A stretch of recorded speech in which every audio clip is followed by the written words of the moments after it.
Palapakan po natin ang ating Panginoon.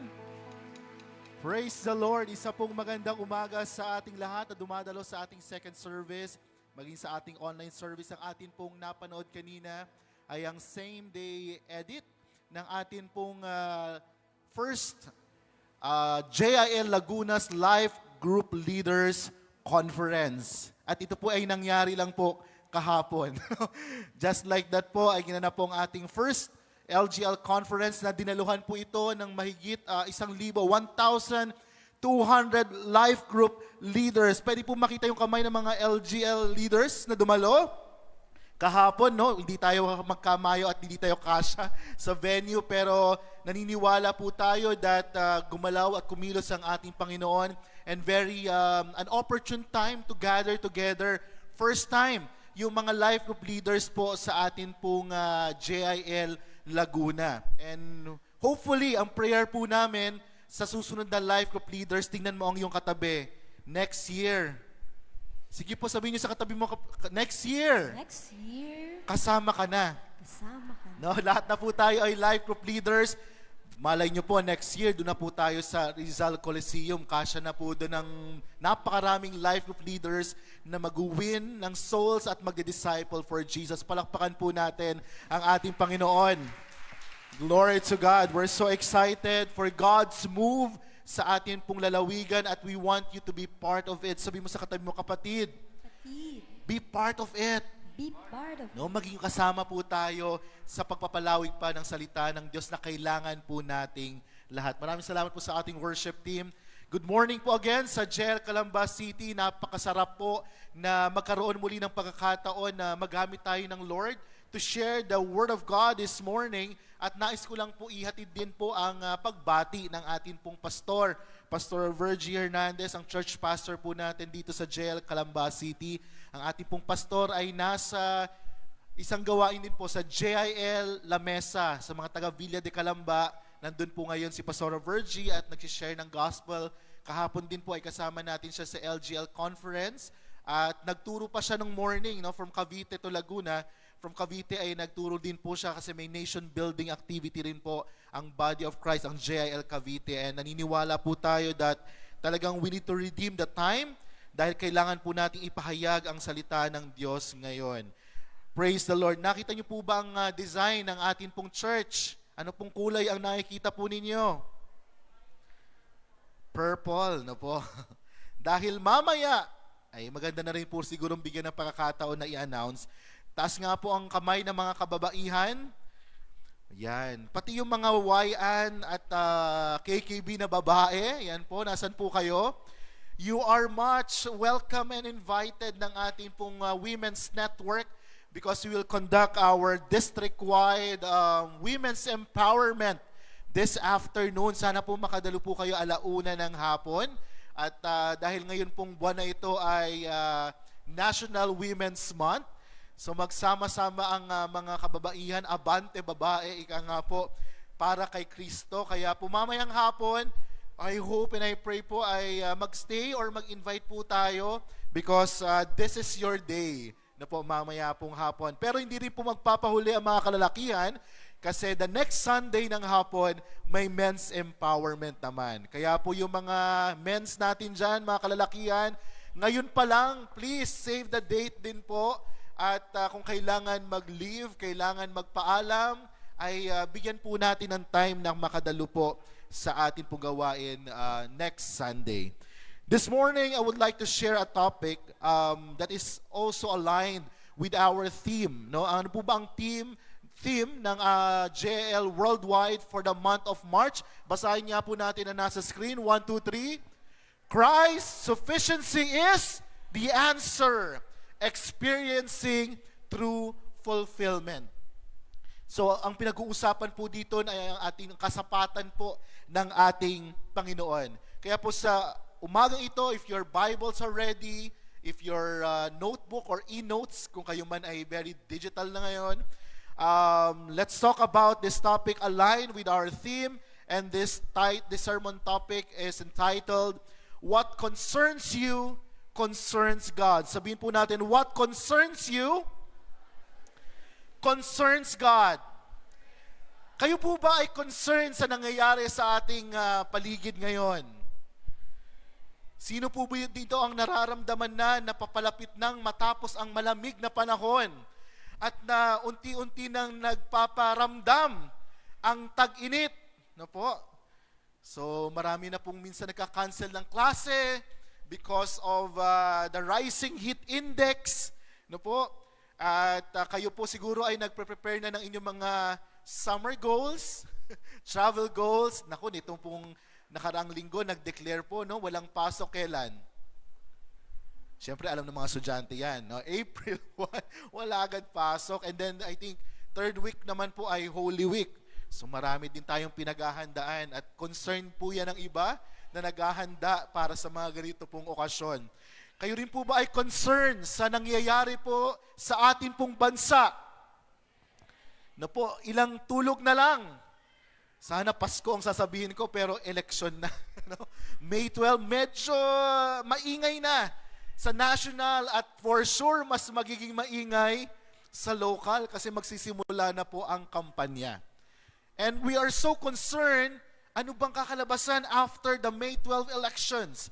Sino ba ang mga bagong servant leader hopefully sa Senado, sa party list, sa local governance. And we hope and we pray na sana maging maayos ang mangyari ngayong eleksyon. Ang sabi po ng ating pong title, mga kapatid, what concerns you, concerns God. Ibig sabihin, lahat daw po ng mga bagay na iniisip natin ay meron pong say ang ating Lord. So kung kayo man po pumunta sa lugar na to at meron po kayong mga isipin, mga alalahanin at pinapahalagahan, ang Lord ay concerned sa iyong kalagayan. Amen po ba? Next slide. Alam niyo po kanina, I just, sabi ko, ano ba pwedeng starter ng ating topic?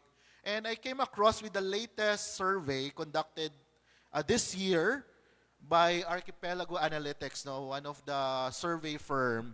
And sabi ng survey says, parang programa lang po, no?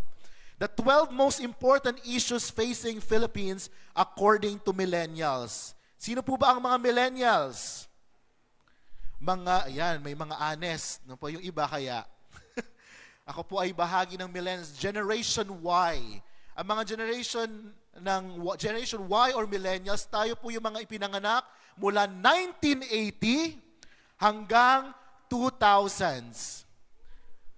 Umami na po ang mga millennials. 1980, umabot pa ako sa millennials. 1980.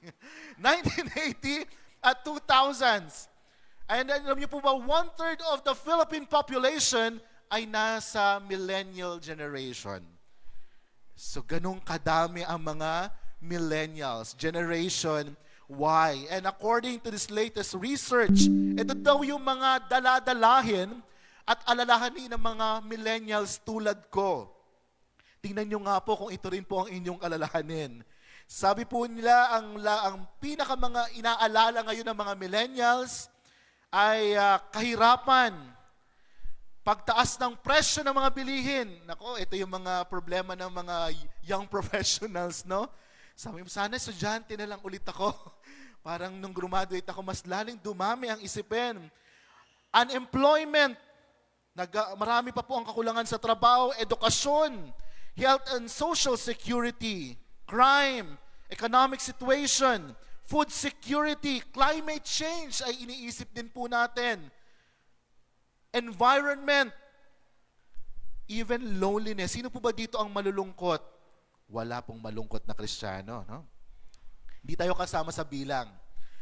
And, eto po, sa dulo, traffic. Dati ang problema lang natin, Metro Manila ang traffic. Ngayon, kahit saan traffic. Ako po ay nakatira sa may Banlik.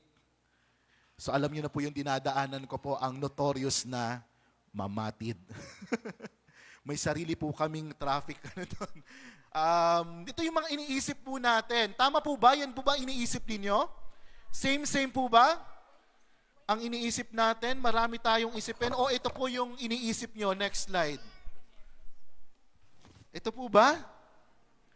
Ang iniisip natin, Yung wala pang sahod pero ubos na sa utak mo? Tama, no? Parang ano ba sahuran nyo? Kinsenas? O kayo po ay sa government kasi, sa tulad ko po ay lingguhan, no? Parang hindi pa nagsisimula yung linggo, parang kulang na. Wala pa sa kamay ko, wala na eh. Parang nakalista, parang nawala na sila lahat. No, or kayo po ba yung kinikilig kapag 13th month pay, pero nag-compute ka na ng mga bills, ito na ang itsura mo. O kay bilis ng iyong pagdating, pag-alis mo'y sadyang kay bilis din. Yan po ang kalagayan nating mga tao. Regardless if you are rich, you are in need or middle class, alam niyo po pare-parehas po natin itong iniisip. At bukod dyan, ito pera lang, pero alam niyo po marami pong tao ang iniisip ang iba pang bagay. And I believe po, kayo po, may pumunta kayo sa lugar na to, may mga kanya-kanya rin po tayong iniisip. Dinadala. Mga problema, mga hinanakit, disappointment, discouragement. That is why this teaching says, what concerns you concerns God. Kung iniisip mo ang kinabukasan ng iyong pamilya, ng iyong anak, ng iyong bansa, ng inyong relasyong mag-asawa, ng iyong pag-aaral, ng iyong trabaho, God is concerned about it. Sabi po ng Psalm 138, verse 8, basahin po natin sa Amplified Classic Edition in 3, 2, 1, the Lord will perfect that which concerns me. Your mercy and loving kindness, O Lord, endure forever. Forsake not the works of your own hands. The Lord will perfect that which concerns me. Alam niyo po, ang Psalm 138 ay isinulat po ng kilala pong mga awit, manunula at hari ng Israel. Walang iba kundi si King David. Sabi po niya, this was David's confident declaration. Sabihin niyo nga po, declaration. That the Lord will perfect that which concerns me. May confidence si David na sabihin na anuman yung kalalagayan niya sa buhay, anuman yung iniisip niya, ay pinapahalagahan ng ating Panginoon. This is actually a language of utmost confidence. And the hope is based not upon the determination of David, but upon God. Yung confidence natin na tayo itatawid ng Diyos. Sino po dito ang nabe-bless na tayo itinawid ng Diyos nung panahon ng pandemya? Ano po? Amen? Grabe po yun, yung ating pinagdaanan. And nitong March, nag-ano pa sa inyo yung story ninyo? Yung memory sa Facebook? Nag-remind yung yung pinaka nakakatakot at ayaw nating balikang lockdown. Naalala niyo pa ba yung mga CQ, GCQ, ECQ, ano pa ba? Barbecue. Grabe yon pag iniisip, Lord, mag-GCQ ba? ECQ? No po, kung paano tayo nabuhay. Grabe po yun ay siguro sa mga pagtanda natin, yun po yung ma-share natin, no? It's been 5 years. Believe it or not. 5 years na po ang nakalipas. Pero tayo po, naranasan natin ang pagtawid ng Diyos sa buhay ng bawat isa. Psalm 138 is actually, yes po, palakpakan po natin ang Panginoon. Glory to God. Ang Psalm 138, pag pinaparallel mo siya sa New Testament, pwede natin sabihin na ito yung promise sa Philippians chapter 1 verse 6. Pwede ba natin i-flash yun sa Easy Worship? Ano bang sinasabi ng Philippians chapter 1 verse 6? Baka sabihin po natin, Old Testament yan. Pero sabi sa New Testament, sabi ni Pablo, basahin po natin, being confident of this, that He who began a good work in you will carry it on to completion until the day of Christ Jesus. Buhay na buhay po ang pangako at salita ng Diyos, New Testament, Old Testament, hanggang sa kasalukuyan. Tayo po ay nakadanas ng, believe it or not, in one way or the other, we've experienced how God is so concerned about our lives. Next slide, the word concern. Ano po ba ibig sabihin ng word na concern? Concern, according to Merriam-Webster, is defined as marked interest or regard arising through a personal tie or relationship. Pag concern ka, ibig sabihin meron kang relationship. Sabi mo sa katabi mo, relationship. Anong relasyon mo sa iyong katabi ngayon? Ano po ang relasyon nyo? Ba't ayaw nyo aminin? Asawa po ba ninyo katabi nyo? Ba't ayaw nyo sabihin? Yan ba ay churchmate, office mate, asawa, kaibigan, life group member, life group mentor, ka-ministry, etc. When we say that we are concerned, it is marked interest through a personal tie or relationship. Hindi ka pwedeng maging concerned sa isang bagay o isang tao nang wala kang relasyon. Wala kayong nagbibigkis sa inyo. That's why you are concerned. Bakit concerned tayo sa nangyayari sa ating bansa? Kasi mahal mo ang Pilipinas. Concerned ka sa future ng anak mo dahil may relasyon kayo ng anak mo, mahal mo siya. May concern ka bilang Kristiyano. Bakit tayo nagla-Life Group Leaders Conference? Kasi concerned ka sa mga hindi pa nakakilala kay Kristo. The foundation of our concern is our relationship. Now, the Word of God says, God is concerned about you. Concern ang Panginoon sa mga taong meron siyang relasyon. Dito po sa JIL, alam ko po may mga first-time guests po tayo, mga bagong dalo pa lang sa ating gawain, yung may mga green at orange ribbon. Kung katabi nyo sila, batiin nyo naman. Welcome sa church. May mga KKB tayo nakikita dito, mga women, no? Mamaya po, mga network consolidators, kausapin po natin sila. We are concerned about sharing Jesus. We are concerned about them. Sabi nga po sa JIL, sabi ni Brother Eddie, ang ating spiritual director, relasyon, hindi relihiyon ang pinag-uusapan sa church. Sa JIL po, hindi nyo kailangan magpalit ng relihiyon. We pray that you have a good relationship, renewed relationship to God. That's our goal. Kasi pag nakilala natin, nagkaroon tayo ng tamang relasyon sa Diyos, mas malalaman po natin kung ano ba talaga ang tama at mali. Ano po ba ang dapat ginagawa natin bilang mga Kristiyano? The phrase, God is concerned of you, suggests that God cares for you and is attentive to your well-being and concerns, offering comfort and support.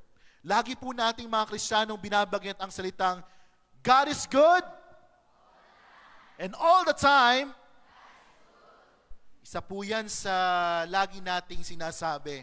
Pero I pray na kapag sinabi natin yung God is good all the time, hindi lang siya lip service or sinasabi lang natin. One of the worst things that you can do as a Christian is to go around with this fake face, and saying, I love God and He's good when your heart is breaking inside. Sorry for the term, di ba medyo plastic yun? You're saying, I love you, Lord, and God is good. Pero hindi mo siya masabi truthfully kasi you are hurting. You are discouraged, you are sorrowful.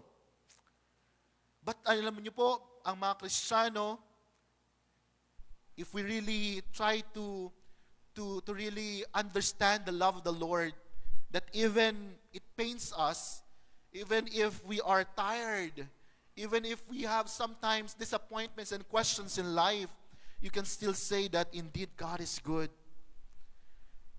Na sa mga sitwasyon na pinapadaan tayo ng ating Panginoon, God has a purpose for everything. And the Lord comes not to steal, to kill, and destroy. It's the enemy. But the Lord, sabi, came to this world to give you a life that is full. Fullness of life. Ano ba yung Tagalog ng full? Kaganapan, kabuuan ng ating mga buhay. Hindi po natin matatagpuan yan sa yaman, sa pera. Sabi nga ng kanta kanina, di ba? Matupad ko man, makamtan ko man lahat ng yaman sa mundo. Pangarap natin, hindi pa rin po yun sa sapat.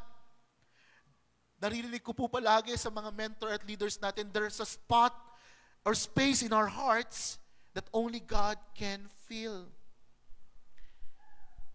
Tayo minsan, nagkukulang tayo, pero nakita nyo, ang saya-saya pa rin ng iba.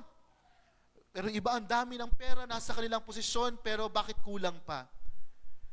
The big difference and the main difference is because we have Jesus in our lives. And Jesus is enough. Amen? Christ is enough. Sapat ang Diyos at tapat ang ating Panginoon. Tandaan po natin, pag galing sa Lord, it's for our best. Even if we don't understand it right now. Even though we have questions about it. Bakit dumadaan tayo sa iba't ibang bagay at sitwasyon na hindi ayon sa nangyayari sa atin? If you are for God, if you believe that God is in control, we know that God is preparing us for something better. Maybe right now, hindi mo alam bakit nangyayari sa iyo yan. Bakit dumadaan tayo sa problema na yan. Bakit dumadaan ang bansa sa sitwasyon na to. But we know God is still in control and God knows what He's doing. Alam ng Diyos ang kanyang ginagawa. Kaya hindi po ako naniniwala kapag Kristiyano ka, hindi po pwedeng sabihin lang, okay na to. Diba, usong-uso ngayon? Diba? Okay na to. Luluto, okay na to. Alam niyo po, pag kay Lord, the best ito. Ulitin ko po, hindi lang sa Lord, hindi lang okay na to, the best ito. Amen! Palakpakan po natin ang malakas ang ating Panginoon. Because God is personally involved in our lives. Kung tunay po tayo may tamang relasyon sa Diyos, inaalaw natin ang Panginoon na makialam sa ating buhay. Tanong, mga kapatid, hinahayaan po ba natin ang Diyos na makialam sa buhay natin? Or we are so dependent on our skills and our cognitive intellectual? Or we are so confident na kaya nating isurvive yan? My dear brothers and sisters, God is personally involved in our lives. Believe it or not, we've got God in our corner. Kakampi mo ang Diyos. He's got our backs and He backs up His promises with His power. May mga kaibigan tayo na sasabihin, di ba, o sige, nasa likod mo lang kami. Abay talagang nasa likod no? Ayaw pumronta. Sige, kaya mo yan. Gawin mo yan. Pag ginawa mo na, nawawala na sila sa likod. Ang Lord, pag sinabi niyang babakapan kita, hindi lang nasa likod ang Diyos, nasa gilid mo, nasa harapan mo, nasa taas mo, lagi nakasuporta ang ating Panginoon. Amen! That is the God that we serve. Alam niyo po, ang isang bagay na katotohanan na dapat nating matandaan, sabihin mo sa katabi mo, kapatid, invested ang Lord sa'yo. Isa pong bagay na natutunan ko po ito, invested ang Diyos sa atin. Why, Kuya RJ? Why, Brother RJ? I cannot imagine a God that is all-powerful, omnipotent, omniscient, will give His one and only begotten Son for you and for me. I cannot imagine that. Ang hirap mag-invest ngayon, di ba? Ang hirap mag-invest ng feelings. Oy. No? Ayoko mag-invest ng feelings, baka wala akong ROI.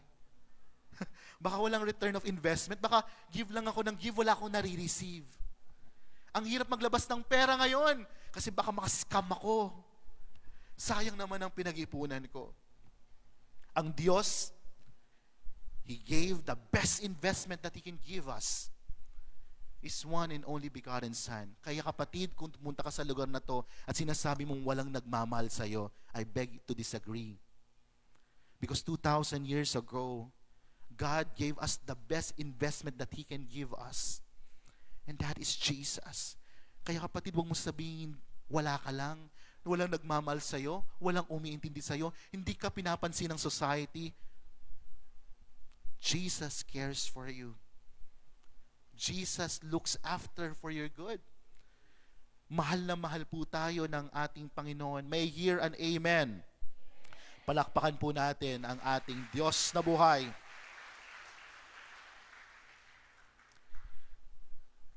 In Psalm chapter 37, verse 23 to 24, it says, "The Lord directs the steps of the godly. He delights in every detail of their lives. Though they stumble, they will never fall, for the Lord holds them by the hand. Alam niyo po ang katotohanan to, ang ganda ng revelasyon o kapahayagan. Ang Diyos talaga, minsan, pinapadaan ka niya sa iba't ibang sitwasyon. Inaalaw ng Diyos. Ang kagandahan dito, hindi ka nga nag-iisa eh. Minsan dumadaan tayo sa pagsubok because God is testing us. Hindi mo malalaman na kaya mo na kung hindi ka dumaan sa pagsusulit, di ba? Ako po isang guro. I'm an educator by profession. You do assessment. You do evaluation. Bakit kailangan may exam? Sabi ng mga estudyante, sir, wag na kayo magpa-exam. Wag na tayong mag-quiz. Wala nang ganun, sir. Ano na lang, okay na yan. Okay na to na naman. Okay na to. But you need to undergo assessment. Why? Because how can we gauge that you learned something if there's no evaluation or assessment? Now, how can we say that you're a Christian if you will not undergo testing? Madali kasing sabihin. Madaling panindigan kapag okay ang lahat. But through the testing, doon natin makikita if sino ba talaga tayo? Ano na ba talaga tayo sa harapan ng ating Panginoon? Ang guarantee that the Word of God is saying to us, though you may stumble, though you may experience some mistakes and you may fall, the Lord will hold them by the hand. Ang Lord ang aabot at tutulong sa atin. Does God care about every detail of my life? May pakialam ba ang Diyos sa buhay natin? Nakikialam ba ang ating Panginoon? Ang dami pong patunay na ang Diyos ay talagang concerned at alam ang ating pangangailangan. Sabi po ng Isaiah 43 verse 1. Nasa Easy Worship, wala po yan sa slide. May mga Bibles po ba tayo? Isaiah chapter 43 verse 1. Ang ganda po ng sinasabi ng Word of God. But now, O Jacob, listen to the Lord who created you. O Israel, the one who formed you. Do not be afraid, for I have ransomed you. I have called you by name, and you are mine. Sige, palakpakan po natin ang Panginoon. Tanong, tayo siguro dito around 300, 400 second service. Alam niyo po ba ang pangalan ng lahat ng tao na nandito? Mga magulang, kayo po ba, kayo na-experience ba ito? Sige, mga amina na mga YANs, no? Minsan tayo ganito, kilala ko to eh. Ano nga ba? Ano nga ba ang pangalan nito? Parang familiar eh, pero hindi mo banggit yung pangalan. Lalo na pag nakasalubong mo sa mall, no? Tapos bumati sa'yo, Brad, amen. Oh, yeah. Di mo sino nga ba yung pangalan na nun? Ilan lang tayo, ha? 400, 800, 1,000. Ilang tao na ba sa mundo ngayon? I think of the Philippines ba? Ilan ba ang Pilipino ngayon? 30 something? 13? Hindi ko sure, 13 million or more than that? 31 million, 23. So more than that, no? Marami-rami yan. Hindi natin kaya sa uluhin lahat ng pangalan. But God says, He knows us by name. Alam niya, pati middle initial mo, o merong kadugsong pa, the third command, the fourth, junior, senior. Alam ng Lord yan. Gusto niyo pa po ng patunay na invested ang Diyos sa inyo.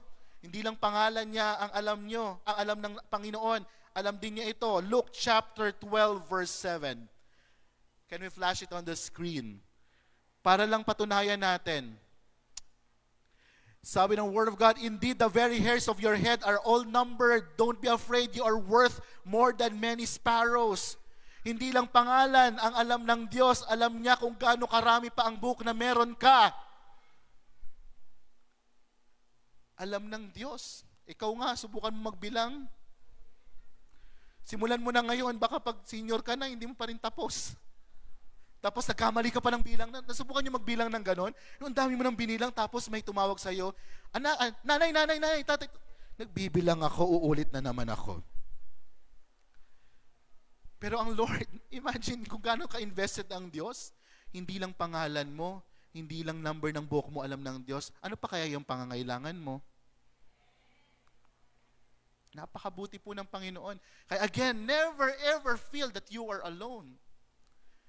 Because God is there for us. Alam niyo po ang isang bagay na nauuso ngayong panahon na to? Cancel culture. Kapag hindi tayo parehas ng opinion, hindi tayo parehas ng expression, burado ka sa buhay ko. Nito mga nakaraan, nauso ang pag-unfriend eh. Hindi tayo nag-agree, hindi na tayo friends. We don't have the same belief. If I want to cancel you, I will boycott every post. Igo-ghost kita. You don't exist anymore in my life. That is the cancel culture na prevalent ngayon sa ating society. That's the sad part. If you are a victim of this cancel culture, if the world makes you feel that you don't exist, remember you still have a big, big God who is concerned about you. Amen. Palakpakan po natin ang Panginoon. According to the Christian author and theologian, A.W. Tozer, one of my favorite na lagi ko nako-quote na po. Sabi po ni Tozer, we have full confidence in Jesus Christ. Our confidence rises as the character of God becomes greater and most trustworthy to our spiritual comprehension. The one with whom we deal is the one who embodies faithfulness and truth, the one who cannot lie. Mga kapatid, para mas malaman nating concern ang Diyos sa buhay mo, kailangan daw natin ng spiritual comprehension. Paano tayo magkakaroon ng spiritual comprehension? You read the Word of God. You pray. You attend Sunday services, empowerments. You do life groups. You pray and fast. You have quiet time. Not quiet all the time. Gusto mo na maranasan kung paano ang mga pangako ng Diyos at mas makilala kung gaano siya kabuti sa atin, maglaan ka ng time para sa Kanya. And you will know and comprehend and understand how big our God is in our lives. Saan ba concern ng ating Panginoon? Some points that we can share about it. Number 1, God is concerned of our welfare. Sa ating kalalagayan, sa ating well-being. In Matthew chapter 6, verse 25, basahin po natin. This is why I tell you to never be worried about your life, for all that you need will be provided. Anong pangangailangan daw? Food, water, clothing, everything your body needs. Isn't there more to your life than a meal? Isn't your body more than clothing? Sinasabi po ng ating Panginoon ang salita ng Diyos. You should never worry about life. We should not be warrior, but prayer warriors in life. Today's society often values self-resilience. Dapat resilient daw tayo, and glorifies worry as a sign of being responsible or thoughtful about the future. Sa science community, we are living daw in a VUCAD world. Tama ba? Volatile, uncertain, ano pa ba yung iba? Basta it's all about the unpredictable ng mundo natin, VUCAD world. Kaya marami ang gusto, dapat maging resilient tayo sa ating kalalagayan sa buhay. But sabi po dito, this passage reminds us, believers, that undue worry and anxiety about material needs are unproductive and unnecessary for those who have faith in God. Pag binasa pa po natin yung kabuuan ng Matthew chapter 6, kung ang mga ibon nga ay nabubuhay, binibigyan ng pagkain, paano pa tayong nilikha mismo ng ating Panginoon? Hiningahan, hinulma, hindi lang tayo sinabi ng Lord, I will make man. Sa ibang bagay ng creation, word lang ng Diyos. Tandaan po natin yan. In God's creation, all the things that He formed through His words. Pero isang bagay lang na hindi salita na ginawa ang Diyos, ginawa niya mismo. Tingnan mo yung katabi mo, siya yun. Ikaw yun. Tayo yun. So that makes us so special. That makes us so special sa harapan ng Panginoon. Na hindi ka lang ginawa sa salita, ginawa ka mismo ng Diyos. You are a valuable to the sight of our God. Ganun po tayo tinitingnan ng ating Panginoon. God is a God of meticulous detail, and He can heal you from the soles of your feet all the way up to the every numbered hair on your head. That's why the invitation of the Lord, lay your problems at the foot of the cross of our Lord. If it concerns your finances, your family, your job, your health, your relationship, give it to God and ask Him to fix it. Let God fix the problem. Huwag tayong mag-DIY. Sa ibang bagay, pwede kang mag-DIY, di ba? Napapanood ko po yung isang YouTube video. Tapos merong nakikinig siya ng instruction, di ba? Sa paano ayusin ang electric fan. Una, tanggalin mo ang kable. Tapos tinanggal niya, ang sabi ng boses, pero wag mo muna tanggalin. Natanggal niya na. So, sira na yung gamit. Minsan nag-DIY tayo sa mga bagay na hindi naman natin dapat pinagalaw at pinakakialaman. My dear brothers and sisters, if you have problems, if we have problems in life, let God fix it first. Involve po natin ang Diyos sa ating mga kinalalagyan. Huwag muna tayo magtungo sa ibang bagay. Huwag muna tayong pumunta kay Google. Huwag muna tayong magpunta sa mga kinakausap natin. Minsan ingat din po tayo sa mga hinihingan natin ng advice.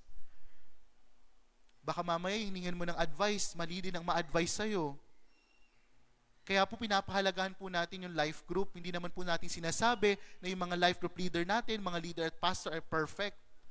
Pero as much as possible, they are really adhering to the Word of God at the very least.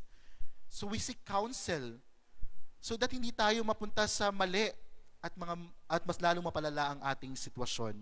Number 2, God is concerned in our wilderness. Yan. Ikaw ba ngayon ay nasa gitna ng ilang? Hindi mo alam kung saan patungo. Ano ba yung kantang lumang kanta? Nasaan kaya ako? Jesus, kung wala ka, di ko nga malaman saan ako pupunta.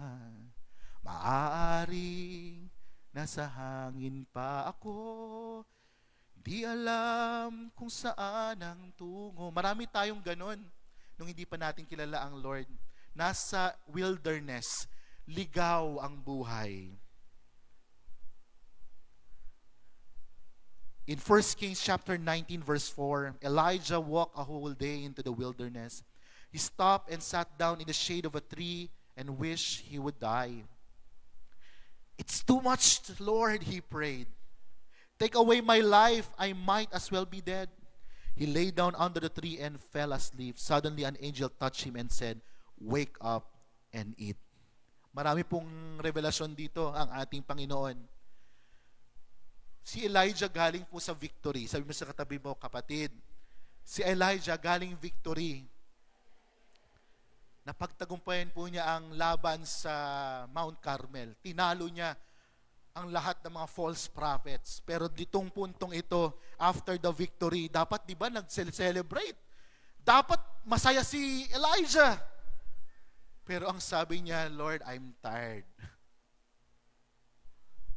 Take away my life. So hindi pala guarantee that you are successful, that you have all the money in the world, you have the iPhone 17, wala pa yon. 16 pa lang tayo ngayon. Meron po ba dito may naka-iPhone 16, 1 terabyte fully paid with Gingo Biloba, Shirota Street?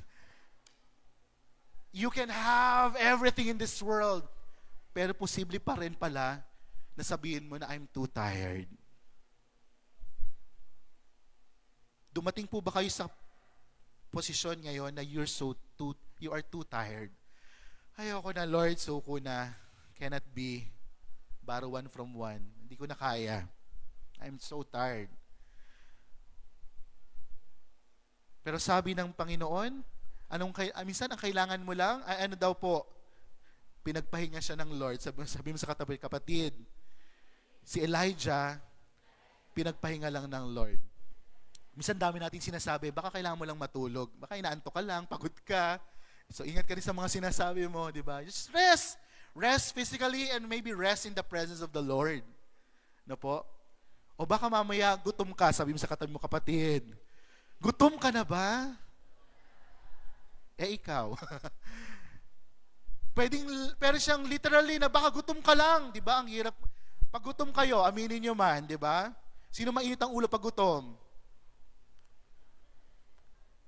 Ang magtaas ng kamay, guilty. Mukhang guilty naman tayo. Di ba? Magsabi na tayo ng totoo. Pag gutom ka, parang yung mga desisyon mo sa buhay, parang irritable ka, hindi tama yung mga... Pero pag kumain na, masaya na. Ano po? Okay na ulit. Recharge na ulit. Sometimes we just need to replenish, nourish our needs. Spiritually speaking, baka ang kulang lang sa'yo, tayo mo sa Lord. Napagod ka sa napakaraming bagay. It can be in the ministry. It can be, so hindi lang siya sa trabaho, hindi lang siya sa buhay niyong pamilya. Pwede sa paglilingkod sa Diyos, napapagod ka na.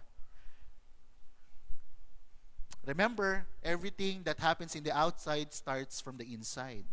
Maybe you're just tired. Or maybe you're just hungry. Maybe your soul is hungry for Jesus. So it's time to fill it up. Pag gutom, kumain. That's the answer. Kapag pagod, matulog. Sa presence ng Lord, magpahinga tayo. Sa salita ng Diyos, mabusog po tayo. Amen? Palapakan po natin ang Panginoon. The wilderness, next slide, is a solitary place. It is dry, barren, and bleak. There is no place in life so remote and barren that God cannot respond in deliverance. If you are digging a big hole, nandun ka sa pinakamalalim na kalalagayan, napakadilim, hindi mo alam kung anong pwede mong gawin. Sabi ng Lord, di ba? God will make a way where there seems to be no way. He works in ways we cannot see. He will make a way for me. He will be my guide.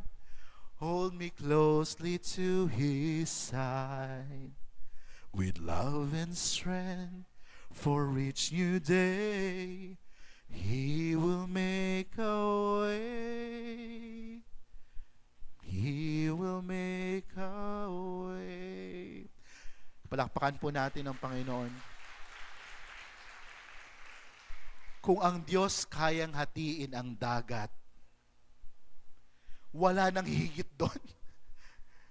Kung ang Diyos, again, hahatiin niya ang dagat para lang makatawid ang mga Israelite. An impossible thing, He made it possible. Kung kaya ng Diyos, doon pa lang parang, alam niyo po, nanonood ako sa YouTube minsan ng mga Christian history, na totoo ba talagang nangyari yan sa Bible? There are evidences that will say it really happened. Kasi may mga nakitang chariot sa ilalim ng dagat sa mga possible places na doon nangyari yung event. Hindi mo siya mawari kasi kung kayo po ay nagpunta sa dagat, napakalalim ng dagat. Ako po hindi marunong lumangoy eh. Takot talaga ako sa dagat kasi hindi mo matapakan niya eh. Hindi parang, Lord, nasan yung flooring? Doon na lang tayo sa swimming pool, at least abot ko. May confidence ka doon, no? Pero dagat, nasa ilalim yun, nasan yung dulo, nasan yung flooring. Pero in the Word of God, hinati ng Diyos nakapaglakad ang mga tao Israelita. Hindi ba sasabog yung isip mo, paano yun? Kung ikaw man ay nasa pinakamadilim na bahagi ng buhay mo, gagawa at gagawa ang Diyos para maabot ka. Pahintulutan mo lang. Hayaan mo ang Diyos gumalaw. If you've done everything, you did everything that you could do, then let God be God. Let His hand reach you out. Hayaan niyo po ang kamay ng Diyos ang tumulong sa atin. Number 3, God is concerned of our warfare. We are in a battle, believe it or not. You are still in this world. The God of this world, sabi nga ni Pablo letter G, the enemy is still working 24/7 to destroy our lives. Kaya ang sabi ng Diyos in Ephesians chapter 6 verse 13 through Paul, therefore take up the full armor of God, so that you may be able to resist when the times are evil, and after you have done everything, to stand firm. Alam niyo po, ang Panginoon napakabuti. Kasi ang Diyos hindi ka iniwan. Lalaban ka sa battle, hindi pwede pupunta ka sa battle nang hindi ka ready. Kailangan may armor ka. Nasa gyera ka eh. Pero if you will read the whole Ephesians chapter 6, I think verse 10 to 18, if I'm not mistaken, nandun lahat yun, the full armor, para mapagtagumpayan mo ang laban. Ganun po ang Diyos. Hindi kanya papayagan na harapin mo ang isang bagay na hindi mo nga daw kaya eh. Kulang ka na lang ng bilib sa sarili mo bilang Kristiyano. We need to face that battle because we know that we are for the Lord and the battle is the Lord. 2 Corinthians chapter 10 verse 4, it is like we are fighting in a war but we do not use human weapons. Instead, we use God's weapons. Those weapons are powerful enough to destroy the enemy's strong places. We use those weapons to destroy people's wrong ideas. The battle is the Lord's. Sabi mo sa katabi mo, the battle is the Lord's. At kapag ang laban ay para sa Panginoon at siya ang nangunguna, we are champions already. Kapag nilaban mo ang laban ng buhay sa ating Panginoon, magtatagumpay ka. God cares about every struggle, every battle and fighting. That's why He gives us weapon to overcome all the fiery darts of the enemy. Because the truth is, next slide, the Lord is fighting for us. Sabi niya po natin ng malakas, the Lord is fighting for us. Nung nakipaglaban si David kay Goliath sa 1 Samuel chapter 17, sabi po doon sa verse 47, all those gathered here will know that it's not by sword or spear that the Lord saves. For the battle is the Lord's, and He will give all of you into our hands. Ang laban na to, parang kanta yun, ang laban na to, kung ito'y laban para kay Kristo, panalo ka na agad. Yun po ang buhay. Kapag ang buhay natin ay nilalaban natin para kay Jesus, we are victors in Christ. Because it's not us who is fighting, it is God who is fighting for us. Number 4 and the last, God is concerned in the way we worship. In John chapter 4, verse 23, but the time is coming when the true worshipers will worship the Father in spirit and in truth. In fact, that time is now here. And these are the kind of people the Father wants to be His worshipers. God is spirit, so the people who worship Him must worship Him in spirit and in truth. Concern ang Diyos sa paraan ng atin pong pagsamba. Next slide. The worship in spirit means to have a passion and love for God. And in truth means to have a true and genuine knowledge of God. Alam niyo po, marami pong tao ang relihiyoso. Lalo na ang mga Pilipino. We are so religious. Napaka-relihiyoso. Sometimes religious pero religiously wrong. Mga Pilipino, we are very sincere. But sometimes we are sincerely wrong. Ito na naman po, darating na naman po ang Semana Santa, Holy Week. Marami na naman pong mamamanata. Marami naman pong sasaktan ng sarili. Marami na naman magtitika. Maganda sana. No po? Kaso yung sinasaktan pa rin ang sarili, parang hindi yun tama. Binigay na nga ng Diyos ang the best, namatay na siya sa krus ng Kalbaryo, sasaktan mo ang iyong sarili para mabawasan ang kasalanan. Religious, but religiously wrong. Tapos after nung magtika, ano pong gagawin ng mga nagtitika, na namamanata? Bibilog. Tapos may kasamang bilog. Kasi nabawasan ang kasalanan. Kasi nagsorry na sa Lord. Marami pong ganun eh. Marami pong nagsasambing sila'y Kristiyano, pero hindi naman isinasa pumuhay ang pagiging Kristiyano. Kaya very convenient yung truth na naririnig po ngayon, na always saved, once saved, always saved. Ang comforting kasi. Tinanggap ko si Jesus, pero dahil I will not be, nagagamit pa yung word of God in the wrong context, no? Hindi na ako mas snatch ng kaaway.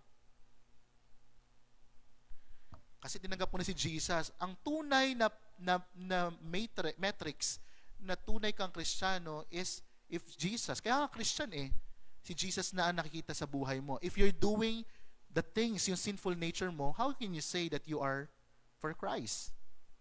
When the Word of God says our body is the temple of God, paano siya magiging templo kung sinasalaula natin, pinapapasok po natin ang mga pangit na bagay sa atin?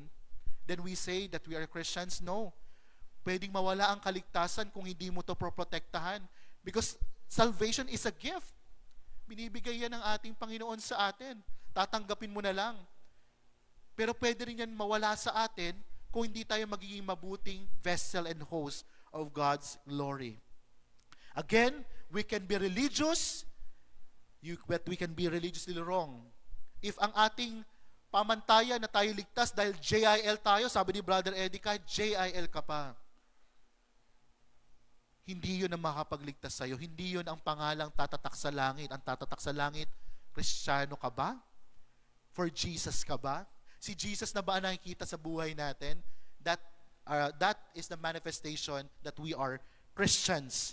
In our living, we give ourselves to God. In our living, we worship Him. Next slide. Worship is our response to God's love. Worship God with our whole being. Hindi yung tira-tira lang. Worshiping God includes physical expression. Mga kapatid, hindi masamang magtaas ng kamay, hindi masamang lumuhod, hindi masamang umiyak. Lagi po tayo tinuturuan ng agreement in prayer. Kapag may inuusal na panalangin, mag-agree po tayo, make it verbal, make it loud. Parinig natin sa mundo na we are for Jesus. That we believe the truth that God is saying the Word of God. Because true worship is for God and not for ourselves. We should worship the one who deserves worship. True worship is not confined to what we do on Sunday, but rather what comes after. Ilang oras tayo nag-stay sa church? 1 hour? 2 hours? Ano po, tapos parang uwing-uwi ka na. Ang haba na sinasabi ni Kuya RJ. Lalabas pa kami 2 hours, minsan hirap na tayo, habang-haba na tayo. Pero sabi daw, ang true worship happens not inside the church, but what comes after.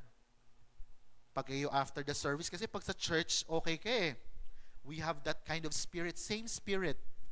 Sarap magpuri sa Diyos, ang sarap maranasan ng presence ng Lord. Pero yung afterwards, kamusta tayo sa bahay, sa school, sa workplace natin, that matters. Because worship is a lifestyle. Meaning worship is not confined here. You can worship the Lord in everything we do. Whether we eat or drink, do it for what daw? For the glory of God. Para sa Diyos ang lahat ng bagay. If you are a student, mga estudyante, if you're doing your best in your ACADS, it's for the Lord. Kasi you are testifying God's goodness in your life. If you are an employee, na pumapasok ng nasa oras, hindi nakapila agad dun sa bandy clock pa uwi, 4 o'clock pa lang, 5 ang out. Papasok pa lang, inaabangan na ang lunchtime. If we are that kind of person, medyo kailangan magbago tayo because we should worship the Lord in spirit and in truth and make it our lifestyle. Our faithful God will indeed, next slide, perfect and fulfill that which concerns you. Because again, what concerns you concerns Him. Inuulit po natin ang mga alalahanin natin sa buhay ay inaalala po ng ating Panginoon. He is a faithful God. He is always with us and will never leave us nor forsake us. As I call the worship team, sabi po ng isang author, God will never surrender the glory of being the all-sufficient provider and deliverer. Mga kapatid, kung babalikan natin ang isang pangalan ng ating Panginoon, ang isa siguro na masasabi ko na magandang pag-aralan is nandoon sa Genesis chapter 22. And that is the story when Abraham offered his son, Isaac, to the Lord. Ang tagal bago magkaroon ng anak ni Abraham and Isaac. Katunayan, si Sarah, barren. At matanda na talaga. But in that context, alam po natin that the Lord provided an offering. Hindi po pinayagan ng Diyos na patayin ni Abraham si Isaac, nag-iisa niyang anak. Nagtagumpay si Abraham sa test. Nag-provide ang Lord ng ram na i-offer sa Lord. Jehovah Jireh, our provider. Doon nagsimula yung name ng Lord na yon, Jehovah Jireh. Yireh. Jehovah Yireh o Jehovah Jireh, our provider. But if you will understand and look into the definition of Jehovah Jireh in Hebrew context, Jehovah Jireh, Jireh means to see. To see to it. Makita. To see. Hindi siya provider. Hindi siya provides, but to see. Anong gustong sabihin ng Diyos? God, again, is concerned about you. God sees to it that He will meet your needs according to His riches and glory. God sees, nakikita ng Diyos ano yung sitwasyon mo ngayon. You can fake your feelings. You can fake your face. You can fake your post sa Facebook. Ang ganda-ganda ng mga post mo, ang saya-saya mo, naka-filter naman. You can fake it. You can fake this world. But you cannot fake God. Alam ng Diyos yung kalalagay. Alam niya yung mga cries, heartaches mo. Alam ng Lord yon. And this teaching just states that He is concerned for you. Pero ang taong concern, kung hindi mo tatanggapin ang concern niya sa'yo, baliwala. Minsan naglolokohan nga, di ba? Minsan may kaibigan ka, mag-uusap, broken-hearted si friend. Oh, ay, okay lang yan. May darating pang the best sa'yo. Di ba? Ganun na mga, okay lang yan. Move on na, move on, move on. Tapos, after 1 week, 1 month, ay, kayo na ulit. Uy, love ko eh. Ay, hindi nakinig sa concern. God is concerned. Sometimes yung concern ng Lord, hindi yun yung gustong sagot na mo. Baka ayaw mo kasi, yung concern ng Diyos, ayaw nung laman mo, ayaw nung flesh mo. But my dear brothers and sisters, God is so concerned about you. And sometimes, that concern will break you. Because it will not agree and will not conform to what you really want. But the Lord knows what you need. Inuulit ko po, the Lord knows what you need. Ano ba yung pangangailangan mo ngayon? If that's a want, that's a bonus. But again, God is concerned about your needs. If you will let God be concerned about you, you will have that assurance that God will do everything in His power for your good. For your good. For your good. An author once said, the voice you believe will determine the future you experience. Ulitin ko po. There's a quotation that says, the voice you believe will determine the future you experience. Mga kapatid, kaninong boses ba ang pinakikinggan ninyo? If you are experiencing problems, marami kang boses na marinig. Marami mag-a-advise sa'yo, etong gawin mo to, etc., etc., etc. Pero pinakinggan mo na ba ang boses ng Diyos? Ano bang sinasabi niya? Ano bang sinasabi ng Word of God sa panahon ng ikay nakakaranas ng problema? Nagkukulang ka. Nasa difficult situation ka. You are making an important decision about your life. Sino ang pinatanong mo? Sino ang pinakikinggan mong boses? In this world, you will hear many voices. Voices that will disappoint. Voices that will drag you down and will depress you. But church, if you will look unto Jesus, to hear the still small voice of Jesus and trust His plan, and knowing that He is so concerned about you, you will surely overcome. Amen po ba? Amen. Palakpakan po natin ang Panginoon. Tumayo po tayong lahat. I hope sa limitadong oras na nabigyan po tayo ng pagkakataon, may natutunan po tayo at i-apply po natin sa ating mga buhay after po ng service na ito. Lalabas tayo sa real world, sa tunay na mundo. Again, what concerns you concerns God. Sa oras pong ito, lalapit po tayo sa Diyos. Ilapit po natin sa Kanya lahat ng ating pong pangangailangan, lahat po ng ating isipin, lahat po ng ating mga agam-agam sa buhay. Dahil kakatagpuin tayo ng Diyos according to our faith. My question now, my dear brothers and sisters, maging sa mga dumadalo sa online, nasaan ang faith mo ngayon? Anong level ng faith meron ka ngayon? Sabi ng Diyos, kakatagpuin ka niya according to the level of your faith. Handa ka na bang ibigay ang all in all mo sa Lord? So, and letting God be God in our lives. If you are ready, taas mo ang iyong kamay, tanda ng pagsuko at paniniwala at pananampalataya sa Diyos. Because God is not only our healer, God is also our provider. He is more than enough for us. God is more than enough for us. Hallelujah. Let us worship the Lord in this place. As said in this teaching, worshiping Him in spirit and in truth. You hold my every moment. Sing it with all your heart. You calm my raging seas.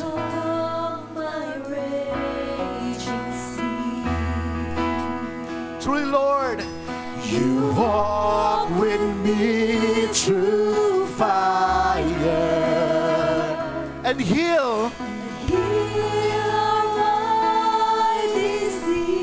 Say to Jesus, Lord, I trust in you. I trust in you. Ang aming pagtaas ng kamay ay tanda ng aming pagsuko at paniniwala sa iyo.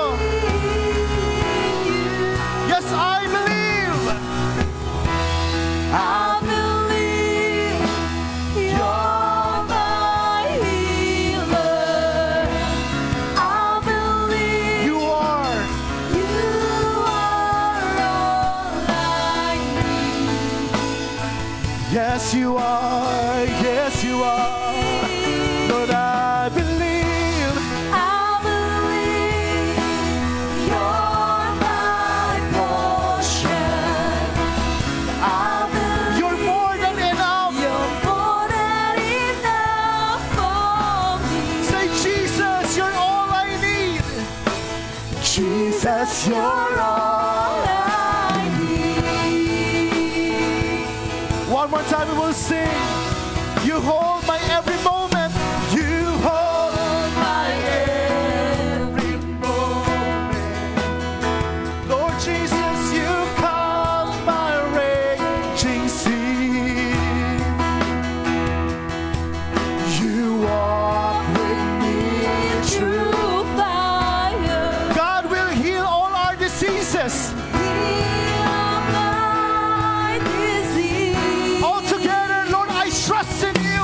I trust. In you. Do you believe it? Lord, I trust. In you. I believe I believe you are. you're my healer.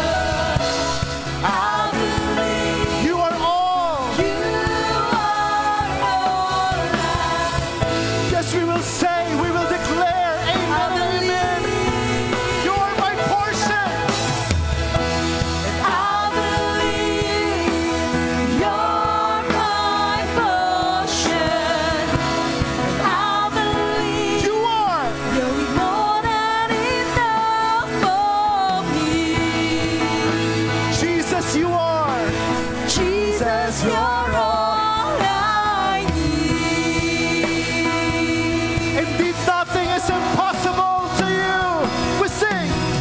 Nothing Is impossible for you. Nothing is impossible. just indeed. Nothing is impossible You for hold you. my world. You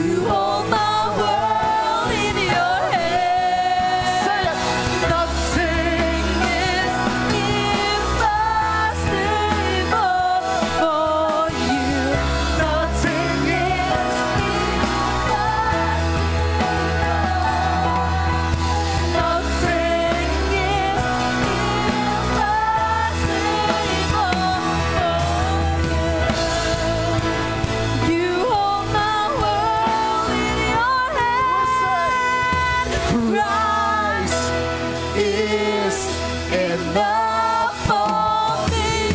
Say it! Christ is enough for me. Everything I need is you.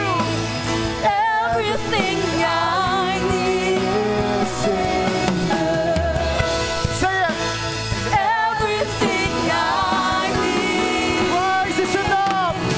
Christ is enough for me.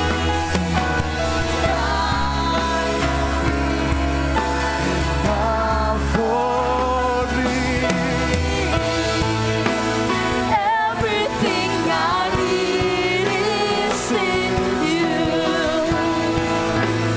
Everything Yes, I we've need. decided. I have decided.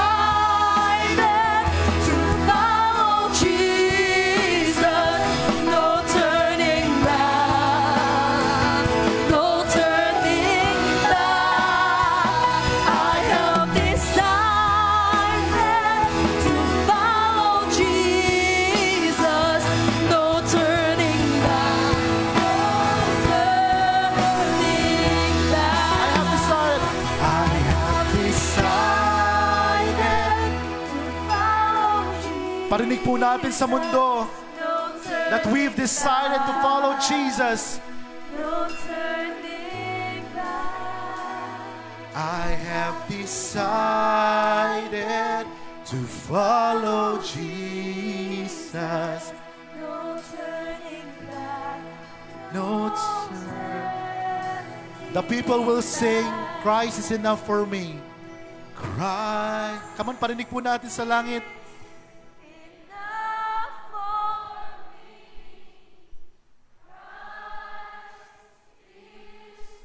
Enough for me. Are you in need this morning?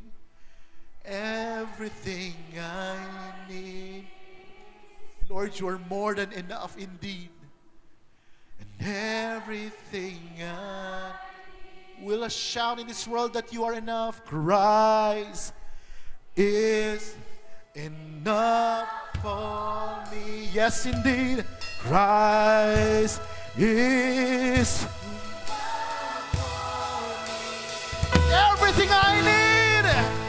Everything I need is in you. Come on, last time. Everything I Shout up to the heavens. Christ is enough. Christ is enough for me. Christ is enough for me. Everything I need is in you. Everything I need. Everything I need is in you. Everything I need. Hallelujah. You are enough. You're enough for us, oh Lord. You are our provider. You are our healer. You are our deliverer. You're more than enough for us, oh God.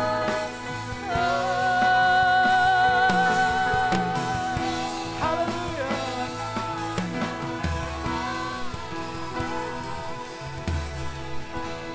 Sa oras pong ito, sabi po ng salita ng Diyos, kakatagpuin po niya tayo according to our faith. According to our faith. Our experience about who God is determined about the level of our faith to Him. That's why this morning, my dear brothers and sisters, I have no time para palapitin pa po kayo sa unahan. Pero sabi ng Lord, kakatagpuin ka niya. Kakatagpuin niya lahat ng pangangailangan mo. Kakatagpuin niya yung hinahanap mo sa mundong ito according to the level of your faith. Nagtitiwala ka ba sa Diyos na kayang katagpuin niya ang pangangailangan mo ngayong umaga?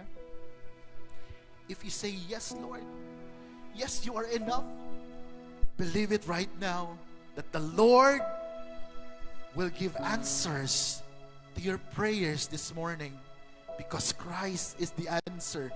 And as we declare that 2025 is the year of breakthroughs, Lord, right now, we claim and receive it in our lives. Sa oras na ito, kung meron po kayong mga pangangailangan, may mga tanong kayo, may mga very important, urgent, emergency needs ang iyong family. Maybe ikaw, okay ka na, pero alam mo, yung pamilya mo, may sakit, alam mo, na nangangailangan po rin sila. Or ikaw, you are indeed right now for physical healing. May dinadala kang karamdaman ngayon. Or meron kang mga emotional baggages na dinadala, na bigat ka na, Lord, I'm so tired. I'm weak like Isaiah. Puring-puri ka ng mundong ito. Akala nila napakasaya ng buhay mo, pero pagdating mo sa bahay, you are crying. People didn't know your experiences. Ang nakikita lang nila yung magandang bagay na nakikita sa buhay mo, pero sa Facebook post mo, pero umiiyak ka. Basag na basag ka. The Lord is here. The Lord is present. His presence is here. He's saying to you, anak, I'm just here. I'm so concerned about you. Kamusta ka na? Mag-date tayo. Tayo muna. Papalakasin kita. Hindi kita iiwan, hindi kita pababayaan. Narito lang ako, anak. Lapit ka sa akin. Lapit kang napapagal. Lapit kang nalulungkot. Lapit kang nabibigatan. I will give you rest, the Lord says. Pagod ka na ba? Bibigyan ka ng kapahingahan ng Diyos. May sakit ka ba? Bibigyan ka ng kalakasan, panibagong sigla. Ikaw ba'y nangangailangan ng financial na para sa iyong pamilya? Wala kang pambayad para sa mapangangailangan ng iyong pamilya. God is your provider. He's more than enough. Let us tap the unlimited resources that God has stored for His people. Because God is the God of possibility, unlimited possibilities, if we will just put our trust in Him. Kaya sa oras na ito, muli po natin italaga ang ating mga buhay sa Kanya. Sa pagtaas po na ang ating mga kamay, Lord, ito po ang mga kamay na nagpapakitang at tanda na hindi po namin kaya kung wala ka. Sa aming muling pagsuko ng aming mga buhay, ng aming mga pangangailangan, lahat po ng aming alalahanin, sa pagtaas pong ito, inaabot din po namin ang iyong kamay, ang iyong mapagpalang kamay, ang iyong mapagpagaling na kamay, and tinatanggap po namin right now, Lord, as we lift our hands, the answers to every prayers, for every cries, Lord God, every answers to our prayers, in Jesus' mighty name. Say it, Lord, I receive it. I receive. Lord, I receive it. I receive. I claim it. I claim. In Jesus' name. Jesus. Salamat, Panginoon. Naniniwala po kami, O Diyos, we will not leave this place empty-handed. Tinatanggap na po namin, Lord God, ang katagunan sa lahat ng aming katanungan at lahat po ng aming pangangailangan. Tulad ng aming panalangin bilang isang church sa amin pong bansa. Lord, heal our land. We bind and we break and rebuke the spirit of disunity in this nation. Lord, heal our land. Pag-isahin mo ang puso ng mga bawat Pilipino na maging agenda po namin ang agenda mo lang sa aming mga bansa. Pag-isahin mo ang iyong mga anak, the body of Christ. Magkaroon po kami ng isang isipan at puso for the last, the least, and the lost. Genuine love for God and the nation. In Jesus' mighty name. We don't also forget to pray your sustenance upon all JIL members, leaders, workers, pastors, life group leaders, life group members, Panginoon. Inspire us, empower us to soul win and disciple people for Jesus. Salamat, Panginoon. And indeed, you, Jesus Christ, is enough for us. Thank you, Lord.